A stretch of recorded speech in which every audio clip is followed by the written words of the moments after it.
ಯಾರದು? ಫೋನ್ ನಿಂದು.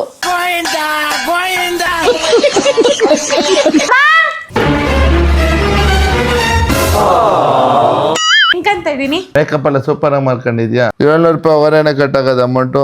ಮತ್ತೆ ನಾನ್ ತಗೊಂಡಿರೋದು NYB ಅವರ ಮೇಕಪ್ ಕಿಟ್. ಹೌದು, ಈ NYB ಅವರ all I need makeup kit ಬೇಗ ಔಟ್ ಆಫ್ ಸ್ಟಾಕ್ ಹೋಗುತ್ತೆ. ಅದಕ್ಕೆ ಮುಂಚೆನೆ ಆರ್ಡರ್ ಮಾಡ್ಬೇಕು. ಯಾಕಂದ್ರೆ ಇದ್ರಲ್ಲಿ primer, baby cream, compact, blush, kajal, mascara, brown lipstick, setting spray ಎಲ್ಲಾನು ಇದೆ. ಮೊದಲು ಪೋರ್ಸ್ ನ ಬ್ಲರ್ ಮಾಡಕ್ಕೆ ಪ್ರೈಮರ್ ನ ಅಪ್ಲೈ ಮಾಡಿ, ನಂತರ ಇವನ್ ಟೋನ್ ಗೋಸ್ಕರ BB ಕ್ರೀಮ್ ನ ಅಪ್ಲೈ ಮಾಡಿ, shine control and mat finish ಗೋಸ್ಕರ ಕಾಂಪ್ಯಾಕ್ಟ್ ಪೌಡರ್ ನ ಅಪ್ಲೈ ಮಾಡಿ, ಕಾಜಲ್ ಯೂಸ್ ಮಾಡಿದೆ and it is water proof. Eyelashes volume ನ ಇನ್ಕ್ರೀಸ್ ಮಾಡಕ್ಕೆ ಮಸ್ಕಾರಾ ಯೂಸ್ ಮಾಡಿ, ಲುಕ್ ನ ಎನ್ಹಾನ್ಸ್ ಮಾಡಕ್ಕೆ ಬ್ಲಷ್ ಅಪ್ಲೈ ಮಾಡಿದೆ, ಲಿಪ್ ನ ನರಿಶ್ ಮಾಡಕ್ಕೆ ಬ್ರೌನ್ ಲಿಪ್ಸ್ಟಿಕ್ ಯೂಸ್ ಮಾಡಿ, ಕೊನೆಗೆ ನನ್ನ ಲುಕ್ ನ ಸೆಟ್ಟಿಂಗ್ ಸ್ಪ್ರೇ ಹಾಕಿ ಫಿನಿಶ್ ಮಾಡಿದೆ. ಅಂಡ್ ಈ ಎಲ್ಲ ಪ್ರಾಡಕ್ಟ್ ಅಂಡರ್ 700 ರೂಪೀಸ್ ಗೆ ಸಿಗ್ತಿದೆ. ಸೊ ಇನ್ಯಾಕ್ ತಡ, ಈ ಪ್ರಾಡಕ್ಟ್ ನ ವಿಡಿಯೋ ಟ್ಯಾಗ್ ಇಂದ ಪರ್ಚೇಸ್ ಮಾಡಿ ಅಥವಾ purple.com ಅಲ್ಲಿ ಪರ್ಚೇಸ್ ಮಾಡಬಹುದು. ಇವತ್ತಿಗೆ ಇಷ್ಟ ವಿಷಯ, ಮತ್ತೆ ಸಿಗುವ.